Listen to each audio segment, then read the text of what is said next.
We support the big dreams of Bison athletes. If you believe it, you can achieve it. Geisinger is the official sports medicine and orthopedics provider of the Bucknell Bison.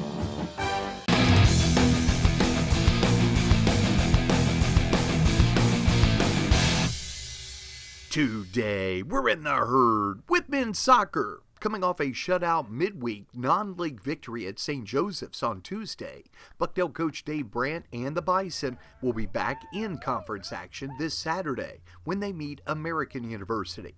Coach Brandt says that playing non-conference games late in the Patriot League season isn't great, especially away from Lewisburg. I mean, obviously, we're looking for momentum into American this Saturday in the last 3 games. I will say, too, we've been road warriors. I mean, we have 14 games under our belt, and 10 have been on the road. It's shocking. I don't know if there's another team in the country at this point in the season that's played 10 games on the road. It's crazy. So, our guys have hung in there. It's obviously more difficult to travel, just the wear and tear, academics, etc. But guys have handled it well so far. He says that going into the game against the Eagles, he wants his team paying attention to areas of improvement. I do think it's important for us to focus on process, on effort, on quality of those things. Obviously, the results will take care of themselves. Of course, they matter. I mean, everybody knows that. But trying to keep the team's focus correct in that regard so that we go in with a good mentality. Division I college soccer seasons are long and grinding,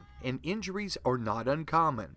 Unfortunately, the Bison have been dealt 2 tough ones to 2 starters, senior Ben Sheffield and junior Francisco Hidalgo. Hidalgo injured his foot against Boston University, and unfortunately, he is used to injuries, both in high school and 2 years ago at Bucknell. I will say it takes a lot of mental toughness, and I'll say I guess I learned that a lot with my coaches in high school. I had a coach in particular who helped me out with a lot with that. And then now with Brandt, I mean, so much that we do is about being mentally strong, and even though it really doesn't apply to injuries, you can apply everything he says to an injury. So I've honestly just taken everything that he's told us and applied it to this. So even something like this that's put me out for my junior year and the injury I had freshman year, I mean, it's not really affecting me too much. I'm kind of just here for the guys and learning that it's not all about me and I can be here for other people. So that's how I'm trying to take it. He says that he may not be on the field right now, but he can still help the team. I'm huge on energy.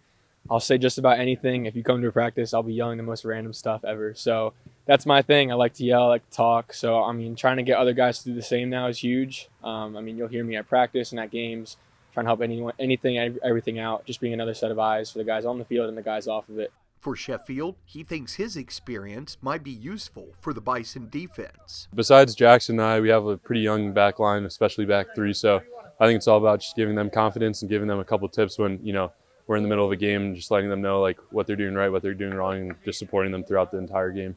He says the doctors are hopeful he can come back in around 3 weeks, and that is what he's shooting for. I think a lot of guys were kind of surprised how, energetic I was after the injury, and I think it just all comes down to my trust in the guys to get us to a point where I can come back. I'm honestly super excited to keep the season going. The Bison and the American Eagles meet at Emmett Field beginning at 6 p.m. on Saturday night.